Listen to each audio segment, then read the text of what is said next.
Support for this show, Politics Done Right, comes from politicsdoneright.com, publishers of How to Make America Utopia, Take Away the Economy from Those Who Rigged It, As I See It, Class Warfare, The Only Resort to Right-Wing Doom, It's Worth It, How to Talk to Your Right-Wing Relatives, Friends, and Neighbors, and other books written by Egberto, Willies. Welcome to Politics Done Right. My name is Egberto, Willies, your host. Good morning, Houston. Good morning, Harris County. Good morning to the great state of Texas. And of course, good morning to the United States of America. Good morning to the world listening to our signals via the magic of the internet, formerly known as the ARPANET, created by who?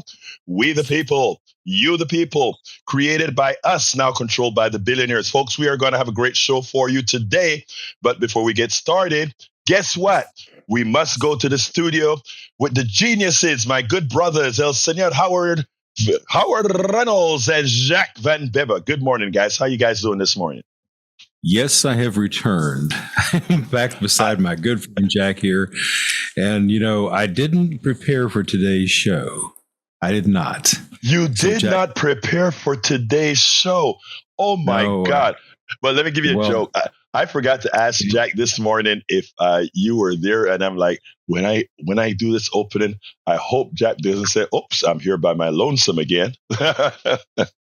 I was out doing some freelance work yesterday, so that's where I was. But I was listening. I heard the transition. I heard the opening, and it was all good.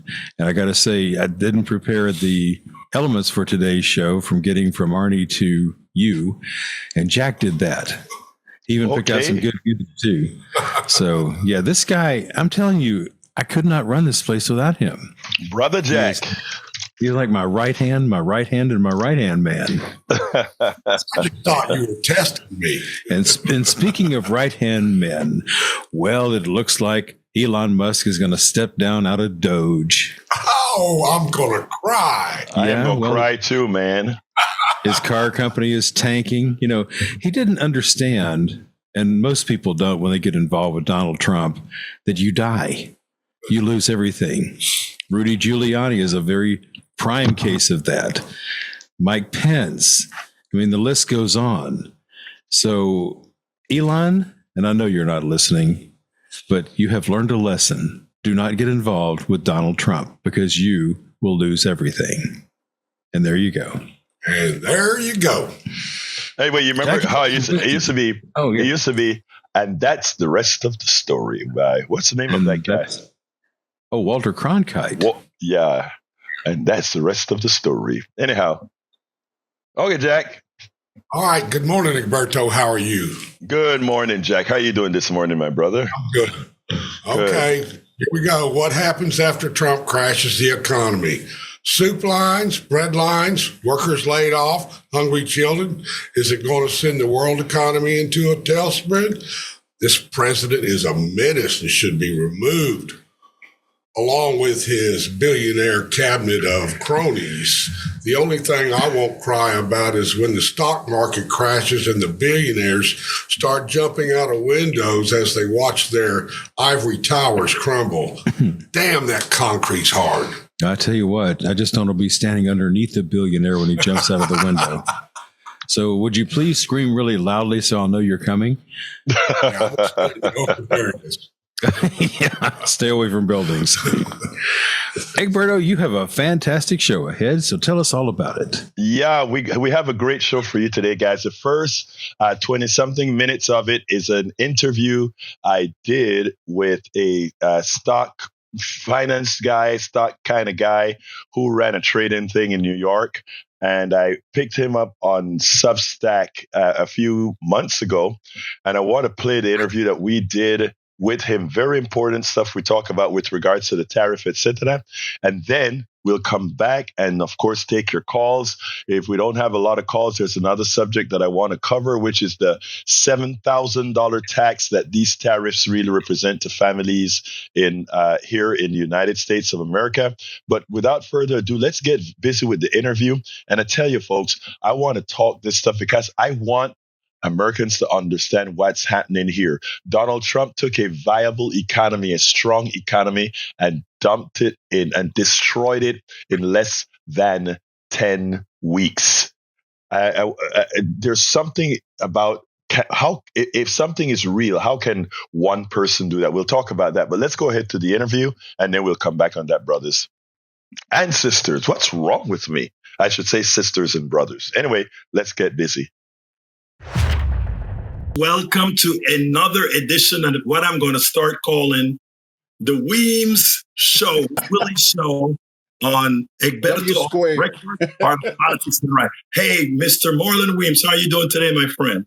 I'm doing great. As I said earlier, this is getting into my wheelhouse. So, unfortunately, on the bad side, in terms of what I kind of know a little bit about. Let me first kind of preface it this way. Marlon Weems was formerly a stockbroker, a money manager, all those big things that you hear in Wall Street, the things that these guys like to pass off as they are special about doing, Marlon did it.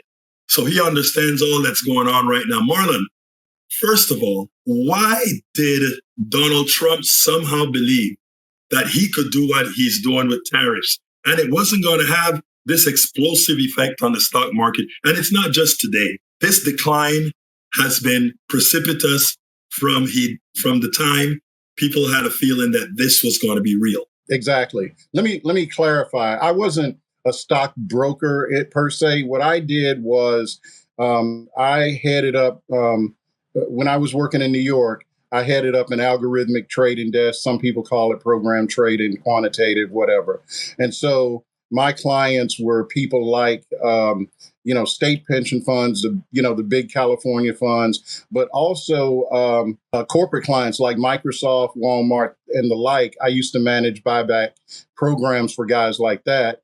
So, a pretty big cross section of what I would call global market participants, right? Now, to answer your question, Egberto, scholars are going to be asking, trying to figure that out probably for decades, because none of this makes any kind of sense unless you're in like a delusional bubble, like people, MAGA-centric people tend to be in a, look, we all have our bubbles that we're in, this being one of them, but some bubbles have better information or more reality in them than others. And these people are operating in a world where up is down and left is right and nothing makes sense. And then what happens is they convince themselves that they know what they're doing. And now what you're seeing is they've stepped out into the real world. And, this is the FAFO stage of, what's going on.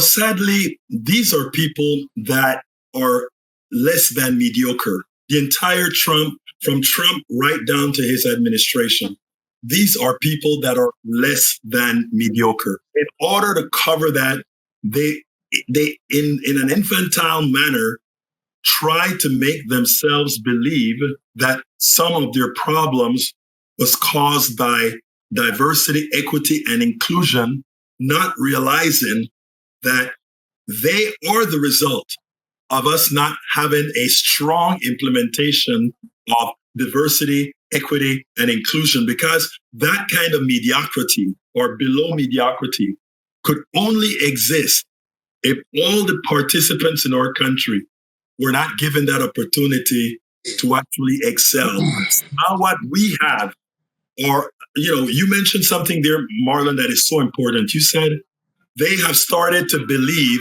what they speak. And given that what they spoke was nonsense, implementing nonsense, did you see the formula that they used to come up with a tariff on a per country basis? It is important for Americans to understand the ineptitude, the lack of seriousness that we are looking at in this entire process. It is, when I ran across that this morning, and it appears that somebody just dropped this in the chat by GPT. And, I told my wife this morning, I started off by saying, this is a bunch of C-level students. And I actually stopped myself because the C-level student is that's a passing grade. These guys are not C-level students we're dealing with. And what is so surprising to me is I listened to the Treasury Secretary Bissett. I listened to his just right after Trump, did his Rose Garden news conference. And this is a guy that knows better.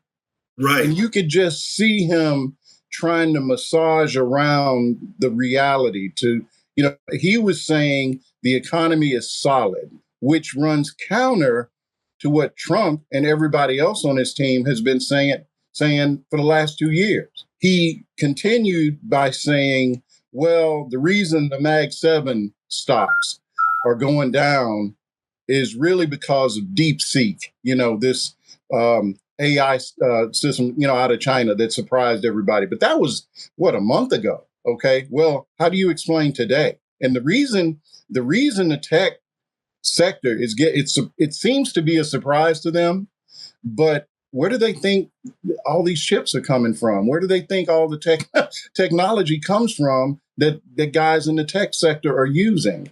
It's baffling to me. I really, and look, I disagreed from word go on the whole idea of tariffs, but I don't think anyone expected something just this off the chain. When you're talking about 50% tariffs on China, I mean, what do they think these countries are going to do? I'm hearing a lot of this morning. I'm hearing a lot of, this will bring folks to the table, and this will, maybe we'll cut a deal with the EU. Maybe we'll do this. This is like breaking into somebody's house and ransacking it, and then coming back saying, can we be friends? Well, it just doesn't work that way. I want to point out that there are two thoughts in the White House. One is that because Donald Trump needs to raise a whole lot of money for reconciliation, and it has to be done within the budgetary process, not creating new laws, that the only way that can be done is by deep cuts to Medicare or Medicaid, deep, and finding some other source of revenue, meaning cutting a lot of other things off. Here's the kicker. They figured, and this is where you talk about C-level thinking. Not even a C-level person thinks this way. This is where they believed that, you know what? If this tariffs work, even if we're not going to hold on to it, if just for the budgetary process, we have tariffs on for 4 months going, that we are going to give the impression that if assuming these tariffs stays at this level and assuming the purchasing stays at this level, that we will bring in X amount of dollars into the Treasury. And bringing in X amount of dollars in the Treasury and multiplying that over time, that gives them the legal realm under where cloture is not needed for what they need to do in the Senate, which gives them this big budgetary tax cut that they're looking for, even if it's going to blow up in their face, even if after 4 or 5 months they say, okay, to hell with the tariffs. But the law is already in the books, So there's a whole lot of trickery that is going on here. And you putting tariffs on today can make the numbers look better, because you're not going to say, I'm taking the tariffs off in 5 or 6 months. But the next thought process that's in the White House is that, wait a minute, if we coerce the foreign countries into not retaliating severely on these tariffs, this is a new way of funding our government, like back in 19 whatever on tariffs. So that's why he's saying he wants to get rid of the income tax. Here you go. Here you go. But the truth of the matter is, when you look at the amount we collect in taxes versus the tariff rate that you would require based on the total amount of products that we import, right? It's 25% of our budget. So it's... But you're using math, though, Egberto.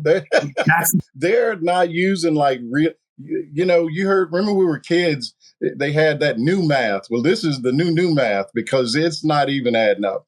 Okay, so let's just say, and it was really interesting because Bissett actually kind of went down that road yesterday, but it's just so transparent to somebody like me that just watches this stuff. Right. He was talking about the money that they were going to raise, and talking about the reconciliation package. And he talked about every aspect of that reconciliation package except the tax cut. He never mentioned the words tax and cut. Okay. And I'm sitting there listening to this guy, and it was hard for him because he, from what I can tell, is a traditional Wall Street investment guy.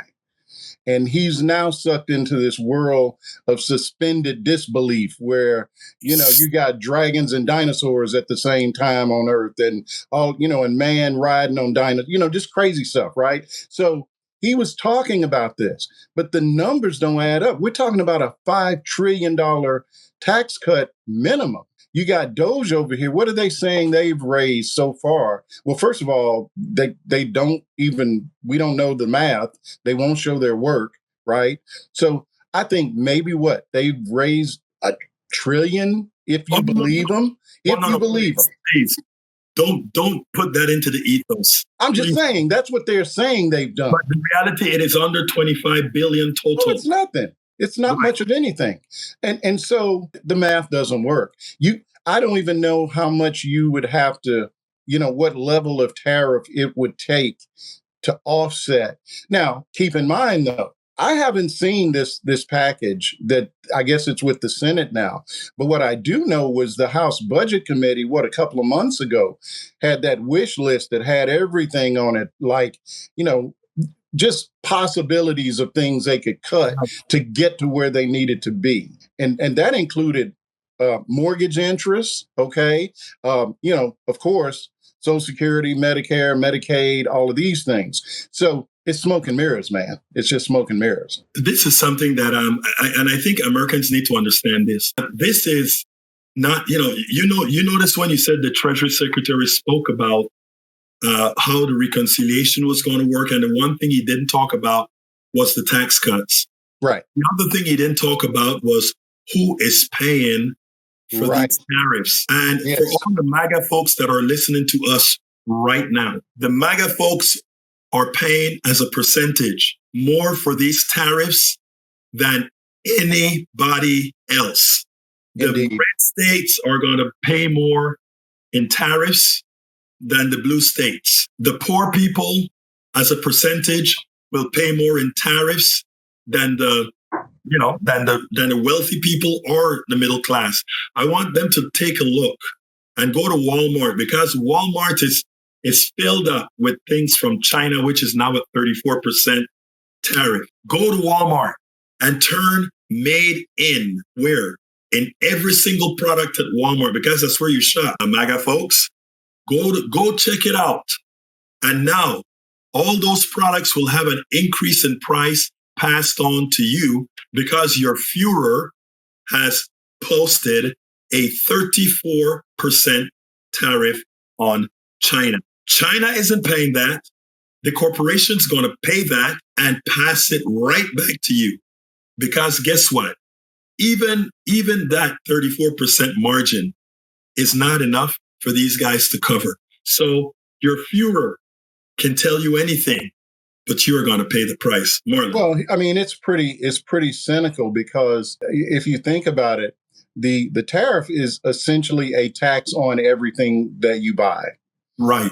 I'm already seeing Hyundai and various car makers saying they're going to be they're already raising prices. Your $1,000 iPhone is now a $1,500 iPhone. That's why today, and this was a couple of hours ago, Apple had lost something in the neighborhood of $300 billion in market value, because where are those iPhones getting assembled and made? They're either Vietnam, Thailand, places like that. That's why you're seeing Lululemon.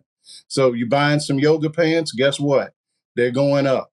I mean, these are the countries that really it's China, Vietnam, Thailand. They got hit with some significant tariffs in terms of the percentage. So nobody escapes. But what's so cynical about it to me is that you're taxing people who are buying everyday goods to pay for a tax cut for people who do not need it. Thank you. And that is just, as much as you're saying that, what irks me the most is it takes those of us doing independent journalism on Substack or on other platforms, right, to hammer that message in, that the people that are paying the price for this, they'll say, oh, everybody's going to pay for it. But the ones that it hurt the most are those people who are, again, those everyday MAGA folks. Well, I mean, let's just face it. I'm not to interrupt, but you're talking about the people who are going to get the tax cut are the 1%, right? The 1%, it's not going to hurt them. Yeah, first of all, they've already got all this stuff. Right. They've already got all these things. And, they aren't going to feel a price. If eggs double in price, it's not going to affect them in the way that it's going to affect me and you. In fact, I was reading it, someone was doing a calculation yesterday, because you hear about Elon Musk and this Wisconsin race. I think he dumped $26 million in there. And someone just basically said, look, for a man who's worth $350 billion to blow off, $25 million, that is less than me buying you a cup of coffee from Starbucks. Absolutely. That's the impact of his balance sheet. So they're cool with this. Of course they are. It's not really going to affect them in the same way. And if that's what it takes to get them that tax cut that's going to last for 10 years, they are more than willing to throw us all under the bus. And, and sadly, the biggest problem we have is both ignorance and willful ignorance of many. Those guys at the top, they know what they're doing. That's why Bezos is sucking on the, what? That's why all the billionaires, look, I try to explain to folks that the middle class, the working class, we are on our own. We have to realize we're on our own, because there are a lot of we like to come under the impression and believe that there are good billionaires out there. We like to believe that. We like to believe that there are wealthy people over there, that they have a conscience and they have empathy. And I don't know where you stand on this, but I have a different value set that has proven that a fallacy to me. Let me give an example. All these powerful billionaires we know throughout this country that always give to George Soros or that like George Soros and Oprah and all these other folks that have big money, they know deep in their hearts, they know what's happening to the working class when these things pass. One would think that these are people that would look for all these progressive organizations out there that are fighting for the working class, fighting for the middle class. And they're going to say, let me invest in you guys, educating people. Let me invest in you guys, letting folks know what's going on. They're not doing that. In fact, what you hear from them are crickets, because again, there are two classes in this country: the ones that set prices and the others that are, what I call the pathway to indentured servitude. And until we educate us all on this issue, the market dynamics, all of this that I personally consider a fraud, it's going to remain the same. And what Donald Trump is doing, he can only do that because we've consented to him doing that. So here's where I come down on the concept of billionaires. Better or worse, we live in a capitalistic construct. I think it's, I liken it to a cancer cell, that's gone out of control, right? It doesn't have to be like this. And we know that because we can look at Denmark, we can look at other countries that are also capitalist countries, in terms of their model, and they don't have these problems that we have. They look at us and they're wondering what the hell. Having been in finance during the time that I was in that business for 30 odd years, I have been around a few billionaires. So I'll give you a comparison. And I'm not going to say one's better than the other, but I would say what we're seeing right now, Egberto, to me, is a different type of billionaire that is different than let's say the Vanderbilts, the guys in the Gilded Age, and what I would say, the Rockefellers even, they at least had enough of a conscience to be concerned about their legacy. So that's why you see all these libraries and all these, these monuments to their wealth that they at least wanted us to think highly of them. These guys do not care. Right. And I'm not saying one is better. I guess I am. I'm saying that type of billionaire, if we got to have them, is better than what we have now, is guys that apparently have not only an insatiable desire for more, but also they don't believe in democracy. They do not believe, you hit on the word, and I used this 2 or 3 years ago and folks thought I was being a little hyperbolic. I wrote something, and I think the title of it was, welcome to your new feudal lords. And I was talking about the fact that billionaires and private equity, and this was like, I think in 2021, maybe, were buying up all the land, buying up all the real estate. I was looking at, Atlanta. At one point, one private equity firm owned something like 10% of all the houses in Atlanta. So these are different kind of guys. And I don't think we were prepared structurally for people not only to just accumulate just gross amounts of wealth, but also for them to be dangerous in the way that you see in Elon Musk. None of the founding fathers could have conceived that the House would just abdicate and allow the richest person on the planet to get all up inside Social Security. That's just, if someone would have told you this 3 years ago, that's like Black Mirror kind of stuff. The story about the good cop and the bad cop. They still both cops, though. in my dealing with cops, I don't follow the good cop, bad cop thing, right?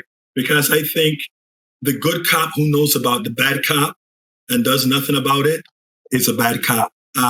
Which means the billionaire who understands what the Elon Musk is doing, who understand what all these guys are doing, they are, in order to maintain, and the thing about it is they don't even have to, I think there is an intrinsic fear by billionaires of the working class. And I think justifiably so, because I know you're a finance guy. I'm not. I'm just a lowly engineer.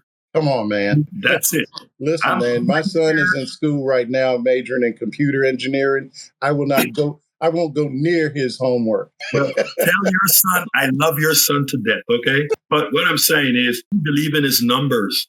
And I've always been of the belief that if the working class realize the scam that our system many times is, the working class would rise up. And as I don't remember the name of the billionaire who came out and said, we better do things better because the pitchforks are coming up. Let me tell you a story in that regard. This was one of the early pieces that I wrote about just the plutocracy, right? So when I was working in New York, running a trading desk, Citigroup published a piece of research. It was actually part of a series that they sent out to all their high net worth clients. Right. And it was specifically on how to exploit income inequality. Right. For a long time, you couldn't find this because at some point they realized, oh, wait a minute, this is not really good. and so I actually have the research. I've had it for years. And, they talk about, all the different companies that are going to benefit. And here's the strategy. And some of the language is so just offensive. I don't mean like curse word. I mean, just like the way they're talking about the people on the opposite side of the inequality equation. But one thing that they do in all of these kinds of reports, they always have a section on risk. What are the risks to, that would disrupt this approach? And the one that always stuck with me, to your pitchfork analogy, and it's worded, I'm going to try to quote it. It's something like this. One of the biggest risks to this strategy is the fact that there is still one person, one vote. And at some point, those people, those other folks that don't have are going to realize that there's way more of them than us. And they may very well basically bring us to heel. Michael Moore put that particular... He did. He sure did. His movie about healthcare. That's right. He sure did. It was... Man, I got to tell you, when, like I said, I remember the day that we were all sitting on a trading desk, and I didn't run a gigantic desk. There were maybe a half dozen of us, including me, and then some, assistants and so on. And when one of my traders found that, and he said, "Man, look at what these guys at Citigroup are saying. Can you believe?" I mean, it shocked us, and we were in that business because it was so just blatant in terms of the way they viewed the misfortune of everybody else. And that is how being a billionaire corrupts your thinking. It's funny because... So I want to make clear, I'm not defending billionaires. I'm acknowledging that they exist. Right. And so I just kind of look at it. I don't look at LeBron James or Michael Jordan, who got to be billionaires, and we know how they became billionaires. I just don't look at them the same way as I look at Elon Musk. But that may be right or wrong. I'm just saying. Let me just say this. I think it's incumbent on them, especially because of how they came to their fortune, to prove to us that they deserve what they have. From all those billionaires right now. That is not who we are. That is not who we are. Oprah is silent. All of them are silent. This is not the time to be silent. But Nixon, it's not. Yeah, Nixon was interesting. Everybody credits Nixon's with Medicare and all this kind of stuff, right? Sure. And it turns out that the only reason Nixon bit on some of the social programs he supported was to find out that these managed care private sector institutes or organizations, the way they made sure to ensure a profit was to give less service. And when he said, I have the tape that Michael Moore has on one of his movies, and in fact, I may play it today. When I'm telling you the depravity in the capitalist market, for the people on the real top, the depravity there that very few people know about is sad. But Marlon, we are coming on our time slot here. It always goes so fast when I'm with you, Egberto. I know, man, but we have great conversation. And you're the expert here. What do we do? I think we have to do what we're doing because the audience that we're talking to, one thing that's happening that's interesting to me is this disruption in legacy media. And you look at what MSNBC did, a few weeks ago, where they just let go all these, Joy Reid and all these people. Well, those people are now coming to places like Substack, and that's where I am. So, of course, Joy Reid, Don Lemon, Jim Acosta, all of these people now are on Substack, Paul Krugman, and they suck up a lot of oxygen, but they also bring their audience with them. Right. My hope is if we keep doing what we're doing, eventually people will start to notice, hey, whoa, those are some different voices that I hadn't heard before. And what's great is they have brought voices, they have enhanced our voice, the voices of Dr. Weems, the voices of Egberto off the record. They've enhanced our voices because as I look at our stats, I'm like, oh, that came. Well, that's what I mean. I'm starting to see it's not a surge, but it's certainly, just before I got on today, I noticed I had a message from Substack that I'm now in the top 100 rising, whatever in the business category. So, I mean, I've been on Substack 5 years and that's just, so I just sort of look at the cause and effect. I think to an extent while they are certainly taking in a lot of the revenue that we hoped we could get, they're sort of helping to put us on the map too. And I think if we just keep working hard, people will start to notice. And I think that is so important. But anyway, to my brother, Marlon Weems, it's always a pleasure speaking to you. We all learn a lot whenever you're among us. So thank you so kindly for having been here on Egberto Off the Record. Thanks for having me. Right. Thank you, my brother. All right. See you next time. All right, folks. I hope you enjoyed that. Marlon has become a friend that I never met in person, but I met him on Substack. That's the platform where my newsletters emanate from.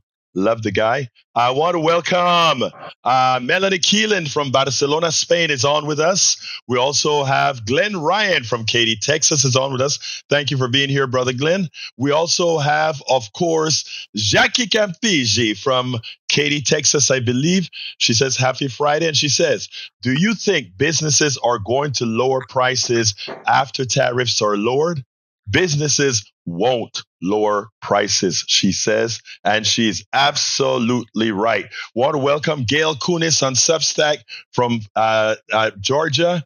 I want to welcome. There was another one that I saw that needed to read, but apparently it scrolled off, so I won't get to that right now. One other thing I want before I go to the calls, and I'm coming to the calls right now, but I want to mention something, and then after I take the calls out, if I have time, I'll explain it. Donald Trump represents one person, and we have a huge government. How can an economic system start to fail and be allowed to fail because of one person who is using his lack of real knowledge? I want you guys to think about this.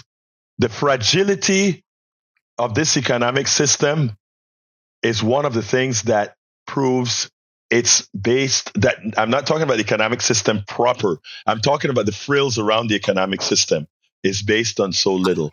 Because from the day Donald Trump came into office, the factories that's been producing products are still doing that. The workers that are going to work every day are still going to work every day. The cars that are driving, the oil fields that are pumping, the mines that are working, nothing changed other than hot air. And if hot air can change and destroy an economy, you must ask, how real is the framing of the economy? I'm not talking about the workers and all the things that are actually occurring. Think about it. We have to go and do some deep diving into what we call the fraud that is our economic system. Let's go to Luis. Come on, Luis, line 2. How are you? I'm fine. Talk to me, sir. I wanted to see if you can prove to me that these statements are true. You ready? Yeah, go for it. You love Elon Musk. You love Donald Trump. You are a capitalist. You are a taker, and you don't tell the truth, and you're a hypocrite. Can you disprove any of those, or do you want me to explain why those statements are true? Wait. I don't know if I understand the questions. Do it again. Maybe I'm a bit slow. Go ahead. Okay. So you love Elon Musk and you love Donald Trump. Is this true? Okay. I love neither. Well, you said that you're not a totalitarian. You don't make totalitarian statements, but that you said you love everyone. Yeah, no. Hold on. You know, you just said it. No. Listen you said, do I love Elon Musk? Do I love Donald Trump? The answer is no. The answer is no.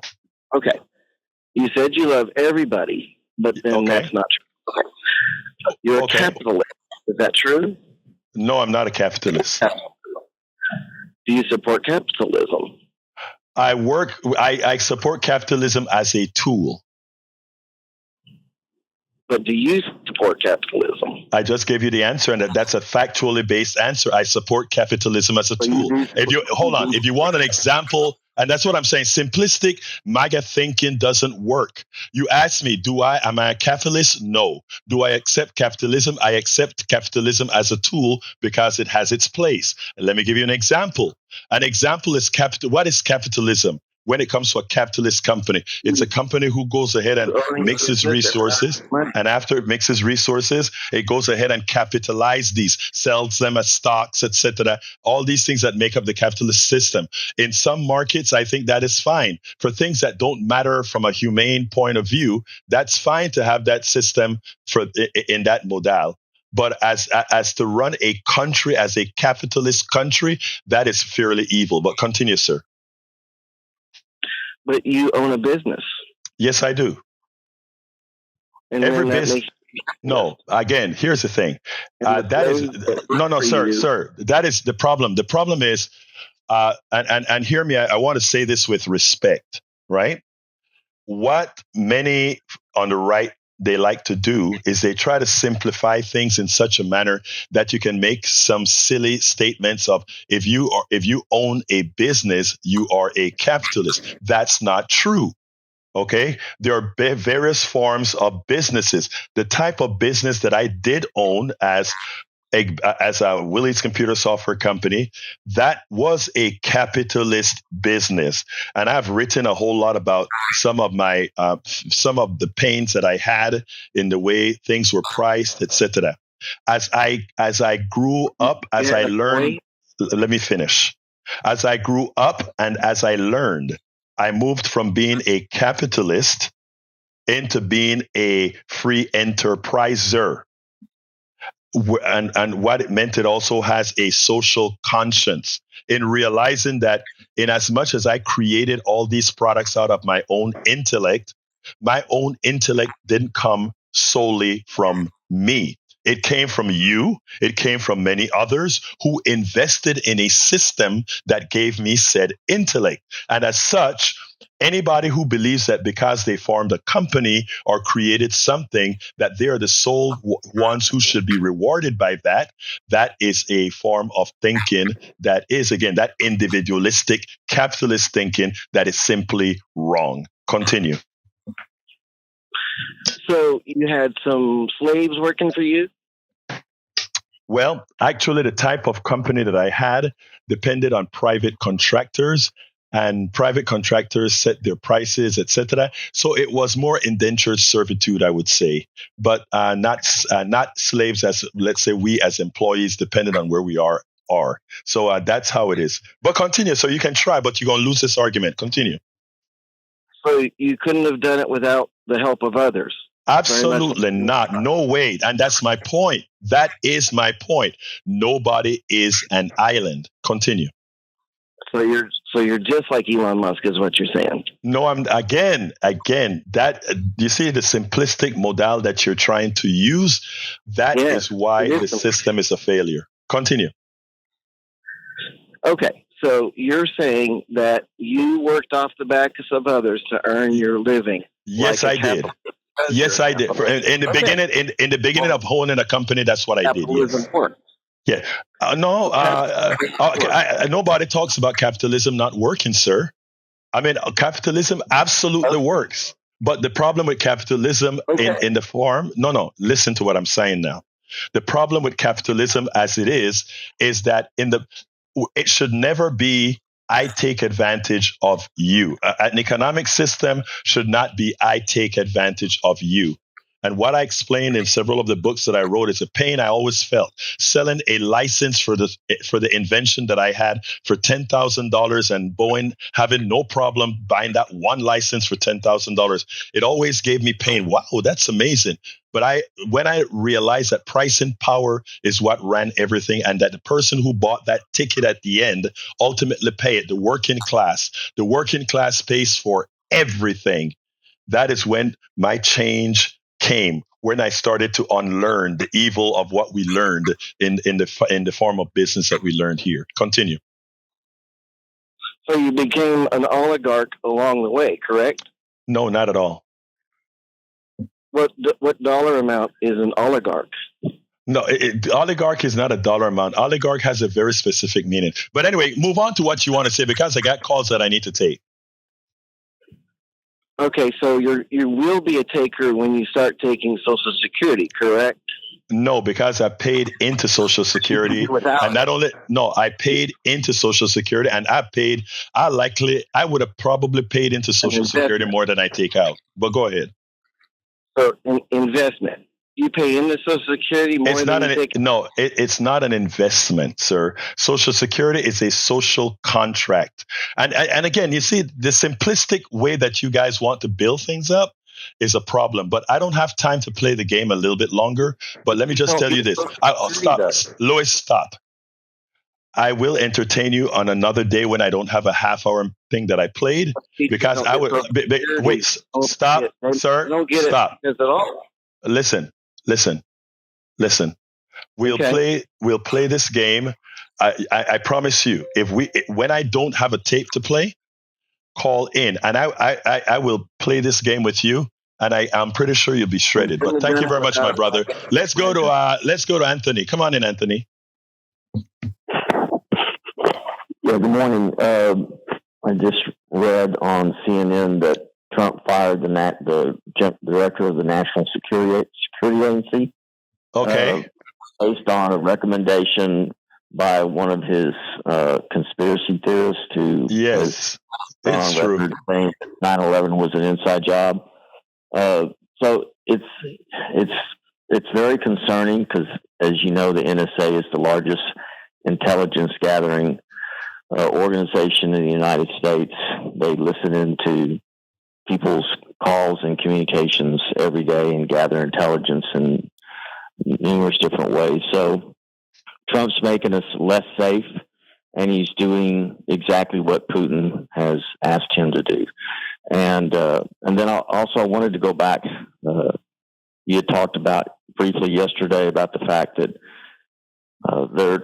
Republicans are pushing these new laws. What they've been pushing these new laws about having to show IDs to go vote, and I've lived that experience personally. I had a nephew that had gone homeless. He was mentally ill, and he was trying to get back on Medicaid. And it literally took me 4 months of banging my head up against the wall with the state of Texas in order to get him a Texas ID card. It was very exhausting. I spent hundreds of hours trying to get this done. I eventually, with some help of some close friends, I was able to make this happen. I got him his ID. I got him a passport. I got him everything. But at the end of the day, he never got his benefits back because he was struck and killed by hit and run driver. Sorry to hear that, brother. What I'm trying to say is that there are people in our community and across the United States that simply don't have the wherewithal to have a simple ID card. And these are the people that aren't going to be able to go and vote. You know what, Anthony, I gotta go. I gotta go. But you nailed something so important. The amount of effort that you put in with your relative to get that ID. Most of the people who already like that ID don't have that investment, that social investment to do exactly what you did. Thank you for that story. And Anthony, I'm really up for time, but I want to talk to you more about these issues. Okay. Okay. Thank you, Anthony. Let's go to Patty real quick. Patty, come on in. Yes, good morning. I just wanted to give a quick reminder that tomorrow, all across our country, people who believe in our Constitution and the foundations of our country will be stepping outside, even in small communities, to stand up for what our nation was founded on. Thank you for that. That is a 50501 meetings, and there's a big one in Houston at the City Hall. The pond. It's going to be a big thing tomorrow. So please, as Patty just pointed out, engage yourself. Be engaged. Please be engaged. Thank you, Patty, for that. Anything else, real quick? That's it. Thank you, Patty. In advance. Patty, I love you, girl. Thank you for making me do this. I forgot about announcing that this morning. Thank you very much. Thank you, ma'am. Let's go to Harry. Come on in, Harry. Good morning, Egberto. Good morning, Howard. Good morning, Jack. The rest of the story, that was said by Paul Harvey, not Walter Cronkite. But anyway, I'm glad to play Bar and Willies. Again, he wanted to, like you said, he wants to throw the rest, Trump and Elon Musk want to throw the rest under the bus, and I'm glad Elon Musk is leaving those. But what I really called about was that Canada and Mexico, for now, at least for now, are being spared the new tariffs. Now, I do know that the auto parts that come from those countries and the autos, the agreement that Trump put in to replace the NAFTA agreement, the CUSMA, or USMCA. Those tariffs will remain in place for now. And like a person was talking about, they don't want to alienate Mexico or Canada. And I think if they put those tariffs in, as well as they're doing with China, Taiwan, India, and all that stuff, all that's going to do is crash the economy when it causes inflation, and it's going to cause us to head for a recession, as Professor Wolf was telling Amy Goodman on Democracy Now! Yesterday morning. All right, you're absolutely right. Harry, finish the call at 3:00. We'll talk because I didn't have good time management today. My fault. Let me jump to Tag. That's fine. You have to play that. You're on, Tag. Hey, Egberto, how are you? Good morning, my brother. Talk to me.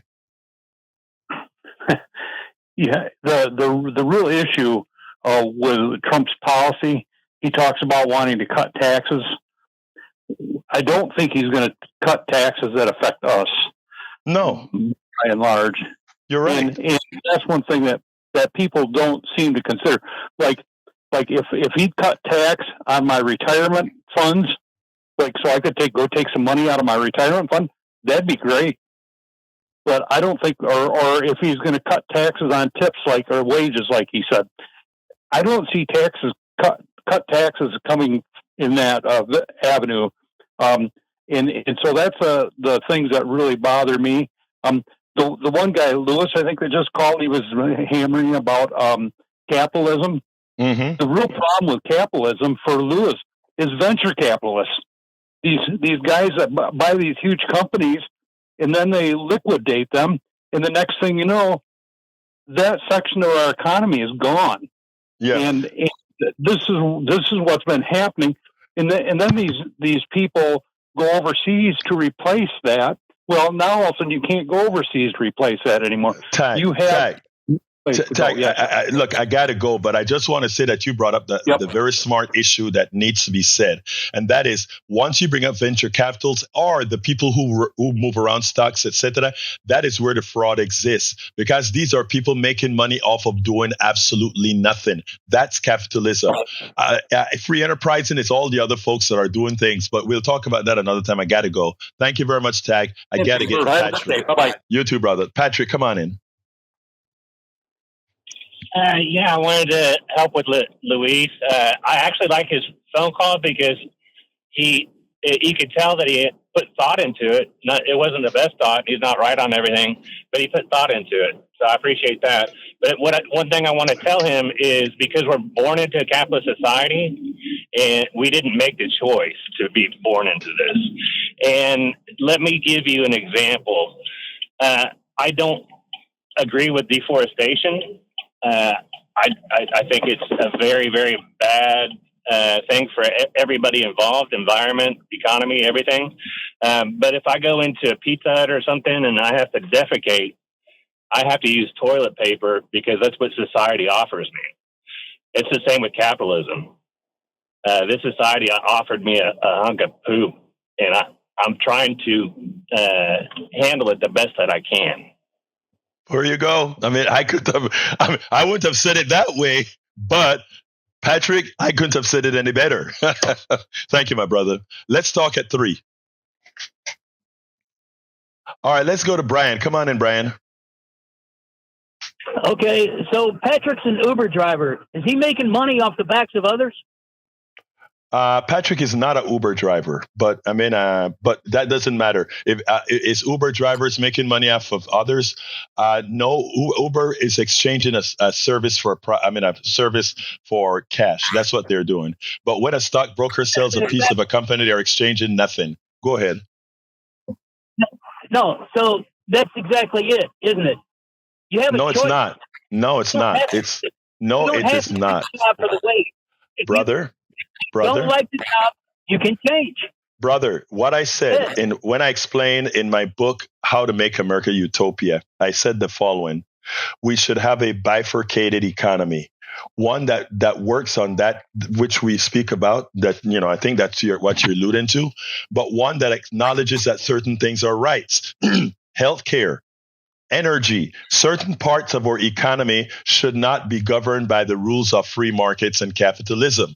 And the reason why.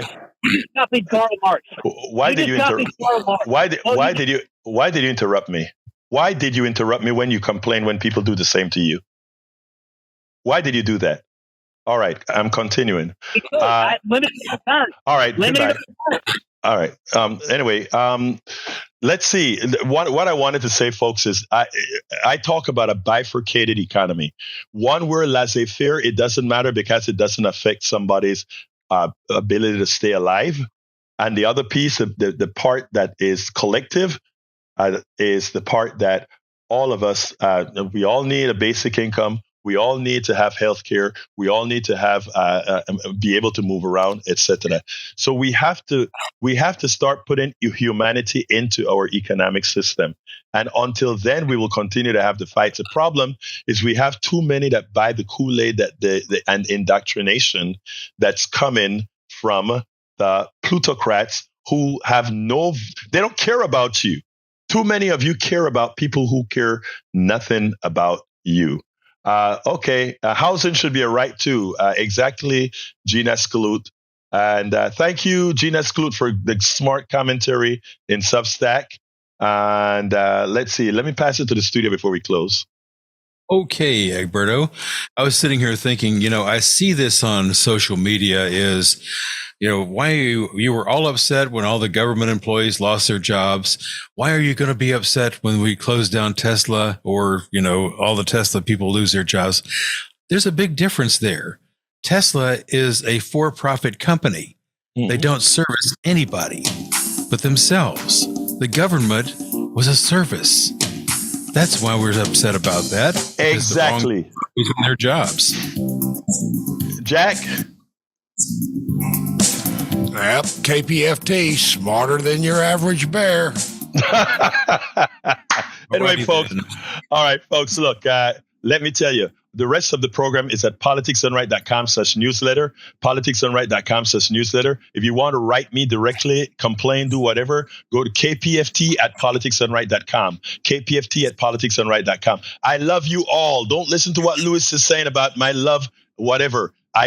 We're talking about a different kind of love for Elon Musk and Ron. I love you all. My name is Egberto Willies. This is Politics Done Right. And you know how I end this baby. I am what? Out. Support for this show, Politics Done Right, comes from politicsdoneright.com, publishers of How to Make America Utopia, Take Away the Economy from Those Who Rigged It. As I See It, Class Warfare, The Only Resort to Right-Wing Doom. It's Worth It, How to Talk to Your Right-Wing Relatives, Friends,